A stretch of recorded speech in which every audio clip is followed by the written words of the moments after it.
was on the outskirts of a little southern town, trying to reach my destination before the sun went down. The old CB was blaring away on Channel 19 when there came a little boy's voice on the radio line. And he said, "Breaker 19, is anyone there? Come on back, truckers, and talk to Teddy Bear." Well, I keyed the mic and I said, "You got it, Teddy Bear." And the little boy's voice came back on the air. "Appreciate the break.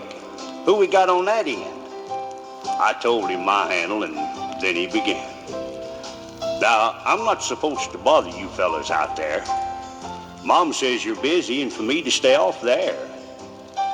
But you see, I get lonely and it helps to talk, 'cause that's about all I can do. I'm crippled and I can't walk." I came back and told him to fire up that mic, and I'd talk to him as long as he liked. "This was my dad's radio," the little boy said, "but I guess it's mine and Mom's now, 'cause my daddy's dead. Dad had a wreck about a month ago. He was trying to get home in the blinding snow. Mom has to work now to make ends meet,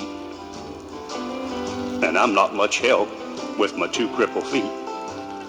She says not to worry, that we'll make it all right, but I hear her crying sometimes late at night. You know, there's one thing I want more than anything else to see. Oh, I know you guys are too busy to bother with me, but you see, my dad used to take me for rides when he was home, but I guess that's all over now since my daddy's gone. Not one breaker came on the old CB as that little crippled boy talked with me. I tried hard to swallow a lump that just wouldn't stay down as I thought about my boy back in Greenville town. Dad was going to take Mom and me with him later on this year. Well, I remember him saying, "Someday this old truck will be yours, Teddy Bear." But I know I'll never get to ride an 18-wheeler again. But this old base will keep me in touch with all my trucker friends. Teddy Bear's going to back on out now and leave you alone, 'cause it's about time for Mom to come home. But you give me a shout when you're passing through, and I'll sure be happy to come back to you. Well, I came back and I said, "Before you go, 1010, what's your home 20, little CB friend?" Well, he gave me his address, and I didn't once hesitate, 'cause this hot load of freight is just going to have to wait. I turned that truck around on a dime and headed straight for Jackson Street, 229. And as I rounded the corner, oh, I got one heck of a shock. 18-wheelers were lined up for 3 city blocks. Well, I guess every driver for miles around had caught Teddy Bear's call. And that little crippled boy was having a ball.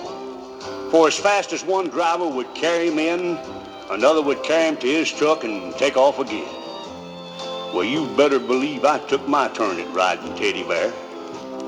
And then I carried him back in and put him down in his chair. And buddy, if I never live to see happiness again, I want you to know I saw it that day in the face of that little man. We took up a collection for him before his mama got home, and each driver said goodbye, and then they were all gone. He shook my hand with a mile-long grin and said, "So long, trucker. I'll catch you again." Well, I hit that interstate with tears in my eyes. And I turned on the radio and I got another surprise. Breaker 19 came a voice on the air. "Just one word of thanks from Mama Teddy Bear. We wish each and every one a special prayer for you, 'cause you just made my little boy's dream come true." I'll sign off now before I start to cry. May God ride with you. 10-4, and goodbye.